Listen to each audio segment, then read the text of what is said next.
선택할 수 있다라는 것은 선생님 선택할 수 없는 것보다 바람직하다 이게 굉장히 중요한 이야기인데 네.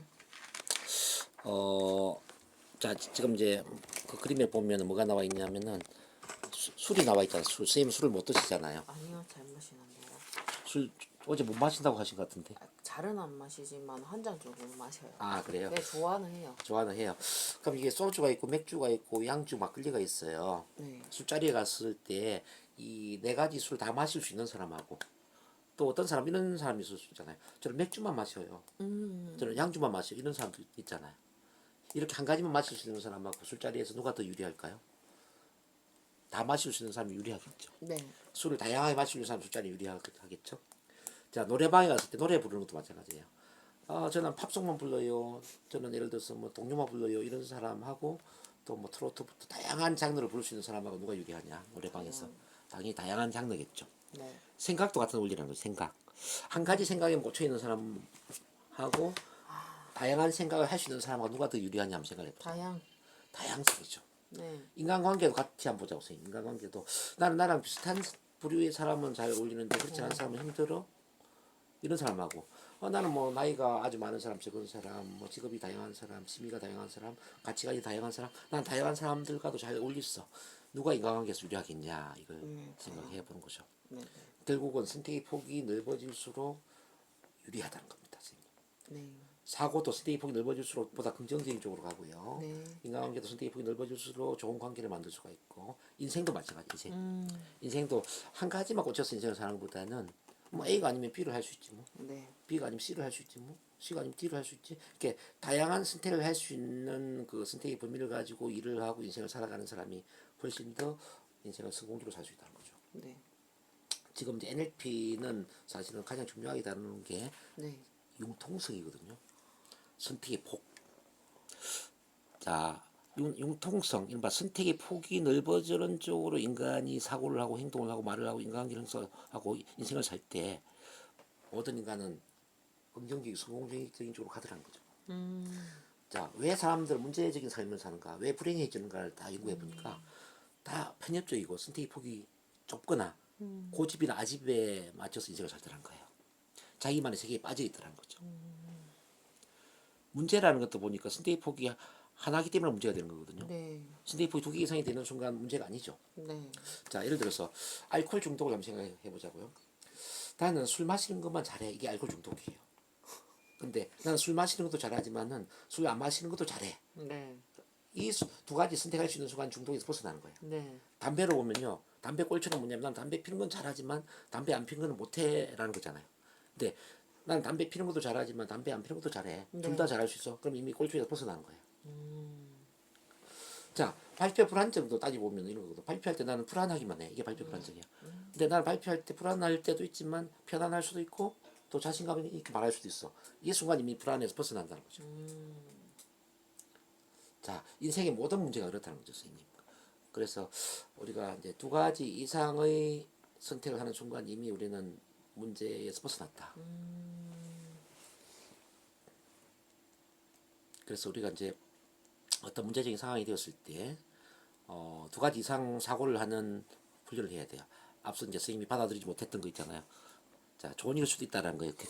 자, 키가 작다라는 게 예를 들어서 이제 나쁜 쪽으로만 봐버리면 키가 작은 것 때문에 이 사람은 평생 1등감 와가지고 살겠지만은 근데 좋은 것도 한번 생각을 해보는 거죠. 아, 키가 작다는 게 뭐 나쁜 것만 있어 좋은 것도 있을 수 있지. 그래서 작은 구멍에 키가 큰 사람이나 똑똑한 사람 못 들어가지만 나는 들어갈 수 있잖아. 그렇잖아요.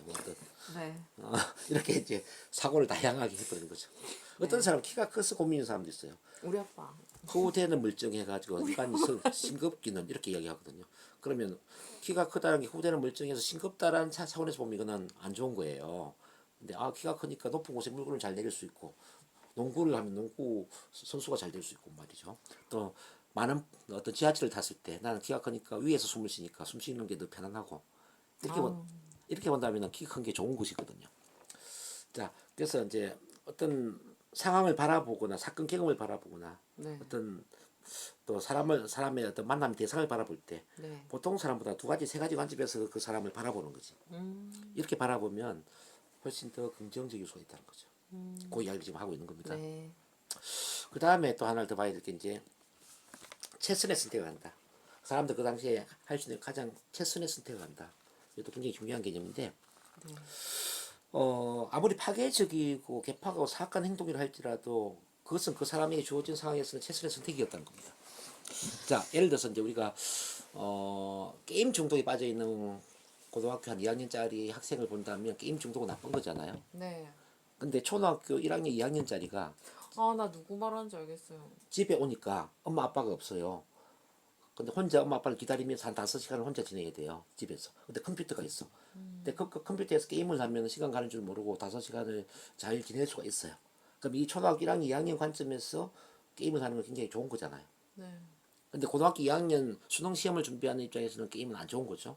네. 이해되잖아요. 그래서 우리가 이제 고등학교 2학년짜리가 막 그 게임 중독에 빠져 있을 때 이런 이야기 하거든요. 너 공부를 안 하고 게임 중독에 빠져가지고 너무 자서가 이렇게 막 욕을 해. 아, 이 실제 이런 사람 있어요. 제 주변에 굉장히 유명한 사람. 많죠. 누구나 아는 사람. 아, 그래요? 예. 근데 우리는 이렇게 이야기할 수 있어요. 예, 그때 이런 얘기를 했었어요. 그래, 되게 유명한 지금 프로게이머 선수인데요. 남동생 친구인데, 네네네. 걔가 공부를 안 하고 맨날 게임만 하다가 프로게이머가 된 거예요. 세계 아. 랭킹에 올라간 거예요. 네네네네. 그러고 나서 공부도 안 했어요. 네. 지금 대학 교수가 됐어요. 와. 어쨌든 그런 사- 경우겠죠. 그 사람 굉장히 잘 풀린 케이스고 지금 이제 이거는 그거하고는 좀 다른 아, 건데 다른 거예요? 요거는 그러니까 이제 고2 시험 준비를 하는 사람 입장에서는 학생 입장에는 게임 중독이 안 좋은 건데 근데 그 게임을 처음 배웠던 초등학교 1학년, 2학년 때 네. 집에 들어와서 엄마 아빠를 기다리는 그 어떤 무미건조한 지루한 시간을 게임으로 때우는 그 상황은 긍정적이었다는 거죠. 근데 최선의 선택이었다는 거죠. 아, 그 최선에. 네. 자, 그러면은 부산에서 2006년도에 일어났던 살인 사건을 한번 이야기해 볼게요. 부산에서 길태라는 애가 길에서 태어났다고 길태거든요. 어떡해. 길태라는 애가 길거리에 지나가던 중학교 2학년 여중생을 납치를 해가지고 옥상으로 끌고 올라가요. 그래서 성폭행을 하고 목을 졸라 죽이고 그다음에 옥상에 있는 물탱크 속에 시체를 감춰요. 아, 들어본 것 같다. 그러다가 이제 그 아파트에 사는 사람들이 물에서 무슨 냄새가 난다고 신고를 해가지고 수사를 해보니까 물탱크 속에 여자 중학생이 죽어 있어요. 그래서 길태가 잡혔거든요. 네. 근데 이 길태는 자기 부모한테 버림받았던 애죠. 네. 이른바 길에서 버려졌다 해서 길에서 태어났다 해서 길태가 됐는데 이제 이 길태를 키운 사람이 이제 나이가 많은 양부모거든요. 아, 근데 그 양부모도 돈이 그렇게 많지 않았기 때문에 이제 길태를 키울 때 가난하게 키웠겠죠. 그러니까 길태는 어릴 때부터 도벽이 있었어요. 엄마 아빠가 이제 용돈도 충분히 안 주고 하니까 문방구에서 뭐 어떤 학용품도 훔치고 과자도 훔치고 자기 또 반 친구한테 뭐 어떤 연필도 훔치고 막 이렇게 이래가지고 계속 이제 얘는 범죄자 훔치는 애 뭐 이렇게 낙인시키고 교도소를 왔다 갔다 한 거예요. 그러다가 21살 때 교도소 출소해가지고 길거리에 서 있는데 어디 갈 데도 없고 그때 여자 중학생이 지나가는 거예요. 애를 납치해서 옥상으로 올라가서 이제 성폭행을 해 죽인 거죠. 근데 그 상황이 이제 반대로 이런 상황이었다고 생각해요. 길태가 길에서 버려지지 않고 친부모한테 키워지면서 정상적으로 성장을 해서 훔치지도 않고 또 21살 때 그 괜찮은 대학에 들어가서 뭐 친구도 있고 여자친구도 있고 그런 상태에서 똑같은 상황에 저기 뭐야 여자 중학생이 지나갔다. 그럼 과연 납치를 했을까요? 아니요. 안 했겠죠. 네. 자, 그 이야기는 뭐냐면 상황이 네. 편협적인 상황이 되면은 편협적인 상황에서는 최악의 행동을 할 수가 있다는 뜻입니다. 근데 편협적인 상황이 조금 선택의 폭이 넓은 상황으로 상황이 전환되잖아요. 그럼 인간은 선한 쪽으로 행동을 한다는 거죠. 그래서 옛날에 이런 이야기 했거든. 공자가 이런 이야기 했죠. 백성이 배가 고프면은 법과 질서가 통하지 않는다. 맞아요. 이런 이야기를 하거든요. 네, 맞아요. 그러니까 범죄의 행동이 일어나는 이유는 뭐냐면 그 범죄자에게 주어진 상황들이 편협적인 상황이기 때문에 범죄자적인 행동을 할 수도 있다라는 걸 이제 이야기를 하는 거죠. 네. 그래서 우리가 이제 그 어떤 범죄자들을 교도소에서 순화 교육을 할 때 그냥 뭐 풀어주는 게 중요한 게 아니라 이 사람들이 교도소 밖을 나갔을 때에 좀 더 긍정적인 행동을 할 수 있는 선택의 폭을 넓혀주는 그런 상황을 만들어주는 것이 얼마나 중요한가. 그래 재범률이 낮아질 수 있지 않을까 하는 거죠. 그래서 이제 우리가 다시 사람을 바라볼 때 이 사람이 최악의 행동을 했다 하더라도 개팍한 행동을 했다 하더라도 이 행동이 어떤 상황에서 배워졌을까를 질문을 할 필요가 있겠죠. 네. 배워졌을까? 우리 상담할 때 항상 그런 관점에서 바라봐야 돼요. 상담할 때 사람을 이 사람 나쁘다고 보는 게 아니라 신이 되어야 되네요. 어, 신이 되기보다는 우리의 사고가 확장되면 되죠. 확장. 아, 그 사람들이 생각하지 못하는 넓은 생각을 하면서 바라보면 되죠. 자 이걸 같이 한번 들어봐봐요.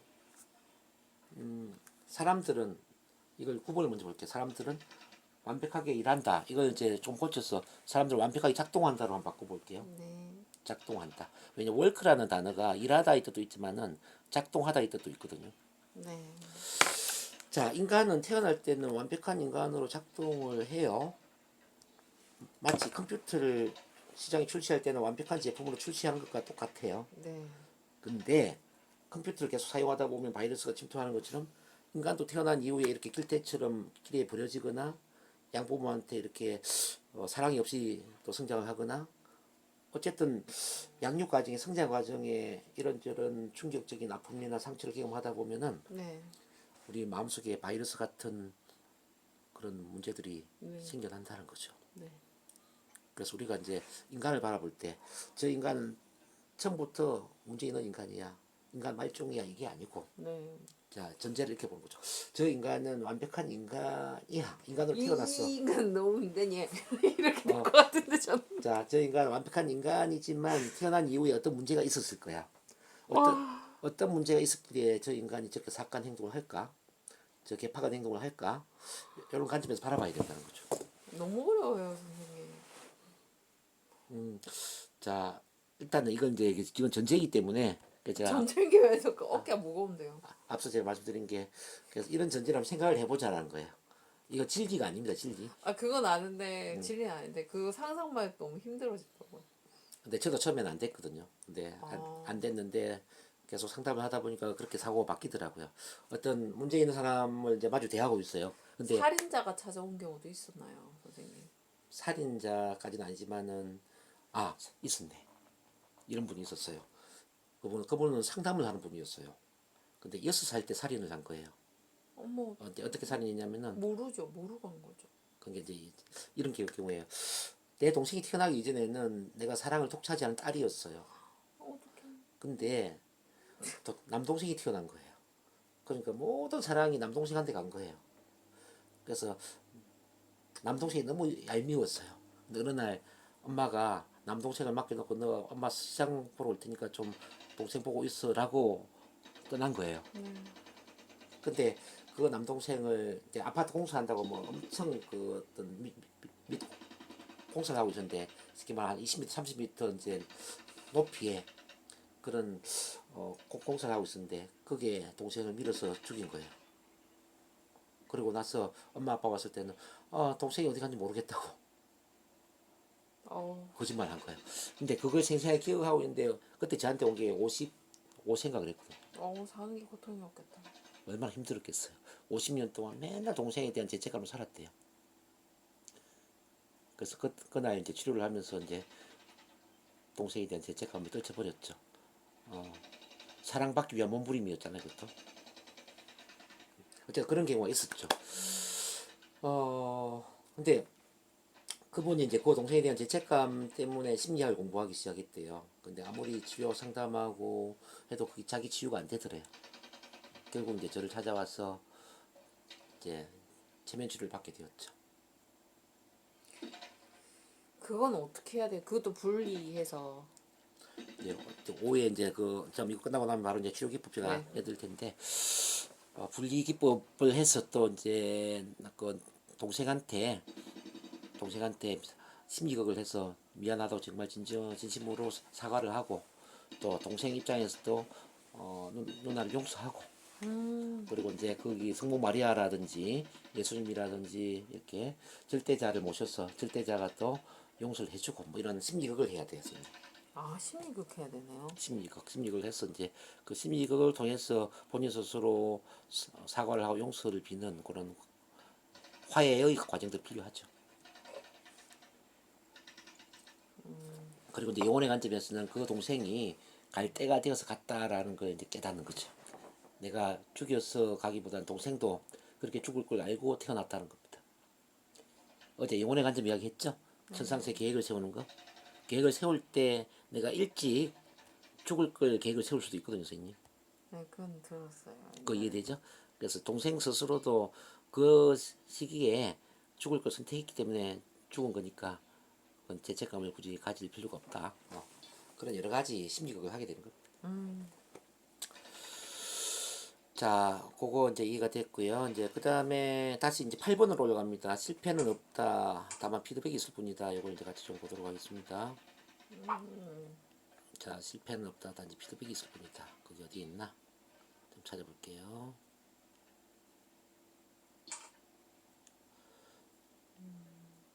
이거 굉장히 중요한 개념인데, 선생님 아까 말씀하신 거랑 똑같은 것 같아요. 학습.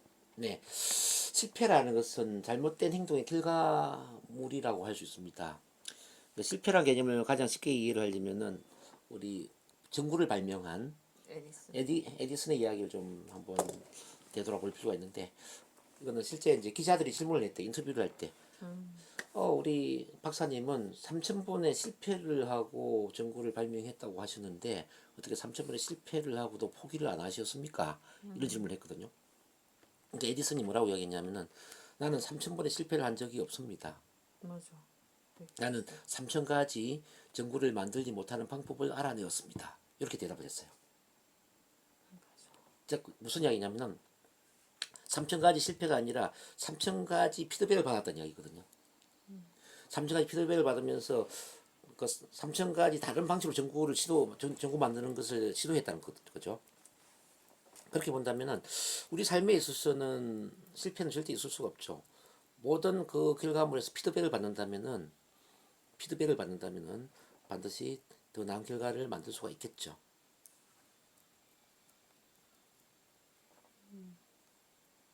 자, 모든 건 피드백이다. 앞서 이제 무의식은 선의적이다. 이제 이것도 같은 맥락에서 볼 수 있는데 신호를 보낸다 그랬죠. 네. 네. 자, 실현 고난도 하나의 신호라는 거죠. 이제 긍정의 신호. 이것도 이제 실패라는 결과물도 하나의 긍정의 신호라고 이제 본다면, 긍정의 신호래. 네, 긍정의 신호. 교훈이죠, 교훈. 성공하겠어 보면 실패의 교훈. 네, 실패의 교훈을 통해서 다시 재시도한다면은, 자, 실패의 크기만큼 큰 성공을 이룰 수 있다는 거죠. 실제 그 야구 투수가 100개의 홈런을 치려면은 100번 이상의 삼진 아웃을 당해야 되잖아요. 네. 그렇다면 이제 실패의 크기와 성공의 크기는 정비례한다 이렇게 볼 수 있고요. 정비례한다. 사업상에서도 큰 성공을 이루려면은 뭐 두세 번 큰 실패를 경험한 이후에 큰 성공을 이룰 수 있다고 보거든요. 네. 그런 점에서 내 인생에 실패가 많았다는 이야기는 어떤 의미냐? 그 실패의 크기만큼 더 큰 성공이 나를 기다리고 있구나. 이걸 이제 양극성의 법칙에서 볼 수가 있어요. 양극성. 심리학 양극성의 법칙이라는 게 있는데, 네. 자, 양쪽 끝에 있는 정반대로 보이는 것이 사실은 같은 에너지라는 거예요. 그러니까 실패와 성공이 정반대로 보이지만 실패와 성공 같은 에너지라는 뜻이고, 또 선생님 불행이 있잖아요. 불행과 행복이 정반대로 보이잖아요. 네. 불행과 행복도 같은 에너지다. 불행한 만큼 더 행복해질 수 있다는 이야기죠. 자, 그리고 이별, 헤어짐과 만남이라는 것도 같은 맥락이에요. 자, 헤어짐과 만남은 반대로 보이지만 사실 헤어져야만 새로 만나잖아요. 네. 죽음과 삶도 같은 맥락이죠. 자, 죽음과 삶도 정반대로 보지만 죽어야만 새로 태어난다는 거예요. 마치 나비가 되려면은 애벌레가 죽어야 되잖아요. 애벌레의 삶을 마감해야만 나비의 삶을 살 수 있지 않을까요? 네. 우리 영혼의 삶도 같은 원리거든요. 육체의 삶을 마감해야만 영혼의 삶을 살 수 있지 않을까요? 그러면 죽음은 슬퍼해야 될 게 아니라 어쩌면은 반길 수 있는 감사의 대상이 될 수도 있다. 자, 선생님이 이런 것도 마찬가지야. 이번에 많이 잃었잖아요. 사기를 당했어. 자, 상실, 잃었다라는 이야기는 새로 얻을 수 있는 그런 에너지를 얻는 것이다. 잃어야만 많이 얻는다는 거죠. 그렇지 않을까요? 모르겠어요. 좀. 자, 인생에서 잃기만 하는 건 없거든요, 선생님. 이러면 이런 만큼 더 큰 걸 얻을 수가 있다는 거죠. 항상 이력만 봐서. 항상 잃었어요? 그러면 앞으로 항상 얻기만 하겠네, 이제. 그 얘기를 저희 교수님이 하는데 또 잃었어요. 그러니까 미안하다. 아, 교수님이요? 예, 지금 제가 맨날 아버지 이러면서 막 승질 내거든요, 딸처럼. 그래서 근데 이제 이렇게 믿는 게 유리할 수가 있어요. 운명은 인생을 차별하지 않는다. 이런 개념에서 본다면 많이 내가 그동안 잃었다는 이야기는 앞으로 많이 얻을 수 있겠구나 이렇게 보는 게 훨씬 더 바람직하죠. 나는 계속 잃기만 하구나라는 사고보다는 많이 잃었기 때문에 많이 얻을 수 있겠구나. 자, 힐링 킬러가 했던 말도 같은 맥락이거든요. 한쪽에 닫힌 문이 있으면 반대에 열린 문이 있습니다. 근데 대부분 사람들이 불행해지는 이유는 닫힌 문만 바라보기 때문입니다. 열린 문을 바라보면서 행복해진다. 그 우리 선생님이 지금 이런 걸 바라본다면 불행하겠죠, 당연히. 근데 이런 것을 바라보지 말고 앞으로 얻을 수 있는 걸 바라보시라는 거죠. 얻을 수 있는 거. 앞으로 어떤 일을 통해서 어떻게 얻을 수 있을까? 어떤 걸 이룰 수 있을까를 생각한다면은 이런 것보다 많은 걸 얻을 수 있기 때문에 그건 감사한 일이죠. 일단 실패를 이렇게 바라보셔야 되고, 그 다음 의사소통의 의미를 이제 쭉 봅니다. 자, 10번에 네. 의사소통에서 전달하고자 하는 의미는 곧 우리가 상대방으로부터 얻는 반응에 의해 결정된다. 자, 이거 굉장히 중요한 이야기인데 아무리 좋은 의도로 가지고 말을 했지만 네. 상대방으로부터 반응이 부정적이다. 그러면은 의사소통의 책임은 나에게 있다는 거야. 지금 저기 처음에 이해가 안 될 수 있어요. 근데 많은 사람들 이런 이야기를 해. 이런 생각을 해. 내가 좋은 의도를 갖고 이야기했는데 저 사람은 내 말을 못 알아듣네? 그럼 내 책임이 아니야. 이런 생각을 해요. 근데 NLP적으로 보면은 그렇지가 않아요. 아무리 좋은 의도를 갖고 있지만 상대방이 반응이 좋지 않다는 것은 내가 내 방식대로 말을 했다는 거야. 상대방한테 맞는 방식으로 말을 하지 못했다는 거죠.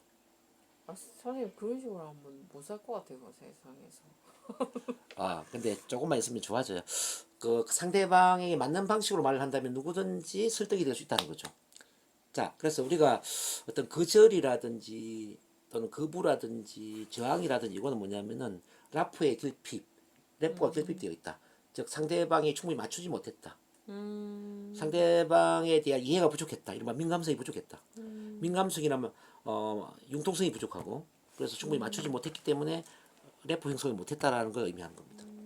그래서 거절이나 저항이나 거부나 이런 부정적인 반응이 온다라는 것은 지금부터라도 좀 민감하게 상대방 스타일을 알아차리고 그 사람한테 맞는 방식으로 맞추어서 래퍼 형성을 하십시오. 당신 입장에서 이야기하지 말고 그 사람에 맞는 방식으로 대화하십시오. 라는 신호를 보내준다는 거죠. 네. 그래서 이제 상담에서 거절이나 저항은 상담사가 그 자기 입장에서 상담을 했다는 이야기고 내담자한테 맞추지 못했다는 걸 의미하는 거고요. 네. 비즈니스 영업에 있어서도 고객이 거절을 한다는 이야기는 고객의 입장에서 영업을 못했다는 거고, 즉 고집불통의 영업을 했다는 걸 의미한 거고, 교육 강의도 마찬가지입니다. 강의를 하는데 누가 졸고 있다. 이건 강사가 그 청중에게 맞추지 못했다는 거죠. 그래서 이제 체면으로 돌아가서 이제 체면을 본다면 누가 체면에 걸리지 않았다. 이것 또한 체면사가 체면사 중심에서 체면을 했다는 거죠. 그래서 밀턴 에릭슨이라는 사람은 인간 중심의 체면을 하라고 강조한단 말이에요. 인간 중심, 즉 내담자 중심, 체면사 중심의 근위적인 체면이 아니라 자 내담자 중심의 체면을 해야 된다. 그러면서 처음부터 체면 유도를 하기보다는 충분히 상대방 관심사, 흥미 분야에 대한 이야기를 하면서 집중을 유도하고 또 상대방 나의 공통 부모를 충분히 많이 만들어내면서 신뢰도를 높이고 마음이 열리도록 하면서 이렇게 체면에 들어가게 한다는 거죠. 어제 제가 그 이야기 했죠. 네. 그게 아주 중요한 거예요. 그거 이제 넘어가고 이제 그 다음에 타인의 세계관을 존중하라.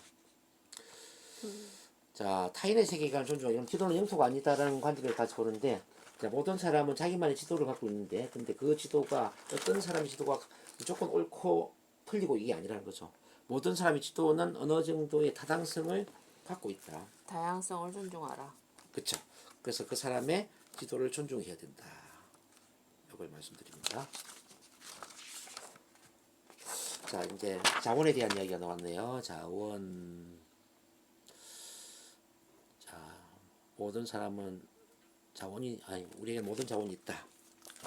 모든 자원이 있다.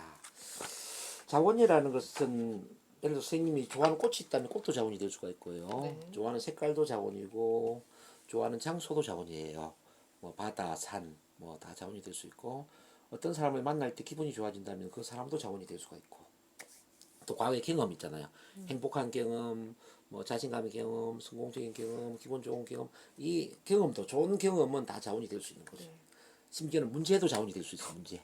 문제를 우리가 이용해서 즉 활용을 해서 더 나은 미래를 창조할 수 있다면 그 문제도 자원이 될 수 있다는 거죠. 밀턴 에릭슨 자기 신체 장애도 자원이 될 수 있다고 생각했어요. 뭐 기머글이라든지 생명이라든지 또는 중풍, 이제 사지 마비 이런 것도 이제 자원이 되면서 자기만의 에릭슨 체면을 개발하잖아요. 우리 삶에 있어서 실현 고난도 자원이 될 수 있어요. 왜 실현 고난을 발판 삼아 우리가 더 나은 어떤 뭐 미래 목표를 성취할 수 있다면 모든 건 자원이죠. 그래서 이 세상에 자원이 없는 사람은 아무도 없다. 단지 자원이 없는 상태로 살아갈 뿐이다. 마치 자원이라는 게 이렇게 한번 이해해 보자고요. 아버지가 30억이라는 자산을 갖고 있었는데 이 통장에 넣어놨는데 이걸 아들한테 유산으로 물려줘야 되는데 갑자기 교통사고를 당해서 돌아가신 거예요.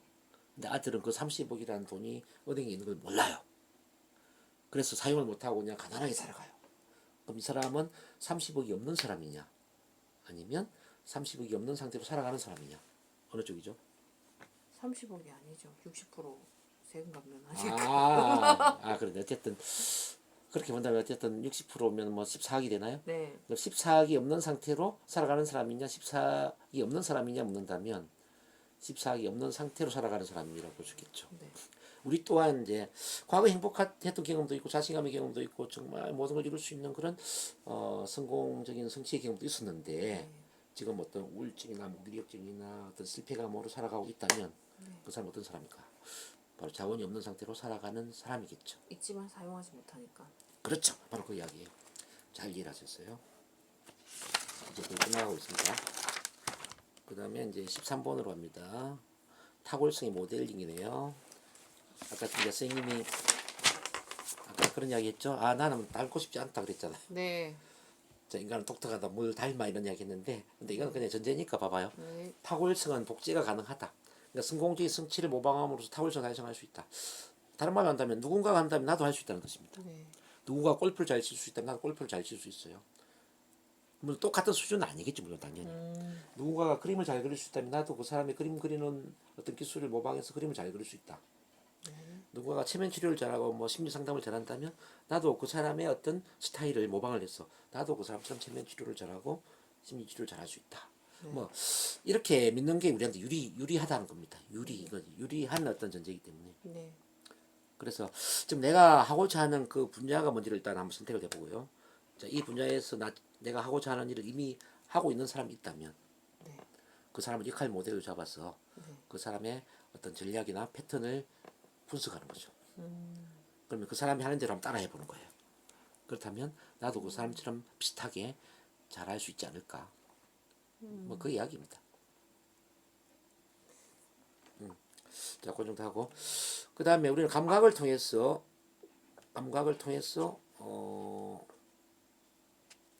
자, 감각을 통해서 모든 정보를 처리한다. 요거하고 경험 일주로 요게 저기 장 어디 있나? 오감 이겠네. 오감을 통해 정보를 처리한다와 감각을 통해 모든 정보를 처리한다 같은 맥락입니다, 선생님. 이거는 우리 의사소통 모형에서 제가 설명을 했는데 네, 맞아요. 정보를 받아들일 때 우리는 오감을 통해서 받아들인다는 이야기예요. 예. 시각, 눈으로 보고 귀로 듣고 피부로 느끼고 냄새 맡고 맛을 보고 이렇게 받아들인 정보를 어떤 건 삭제 왜곡 일반화시키면서 두뇌에 들어오는 정보는 144피트로 아주 적은 정보이겠지만 요걸 다시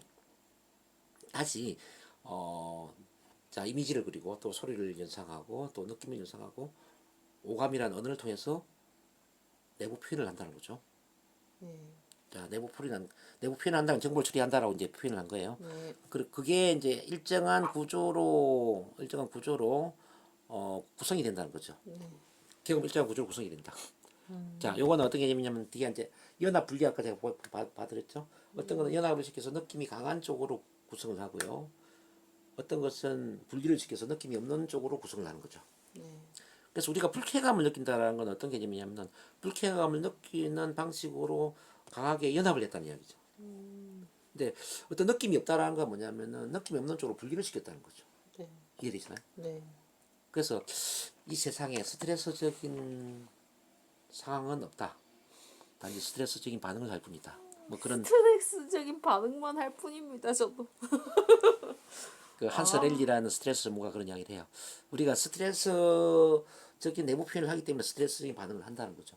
그 아무리 우리 삶에서 부정적인 힘든 끔찍한 일이 일어났다 하더라도 그 일을 자 분리를 시켜가지고 편안한 기억으로 구성을 해버리면은 우리는 편안해질 수 있다는 거죠. 네. 그렇게 한다면 NLP는 뭐냐 다시 정리한다면은 오감의 구조를 유리한 쪽으로 활용하는 거예요. 오감의 구조를 유리한 쪽으로 활용한다. 이른바 힘든 일은 분리를 시켜서 느낌을 없애버리고 자 좋은 일은 느낌을 살려서 느낌을 키워주고 그래서 우리 마음의 구조를 탁월한 쪽으로 바꾸는 거죠.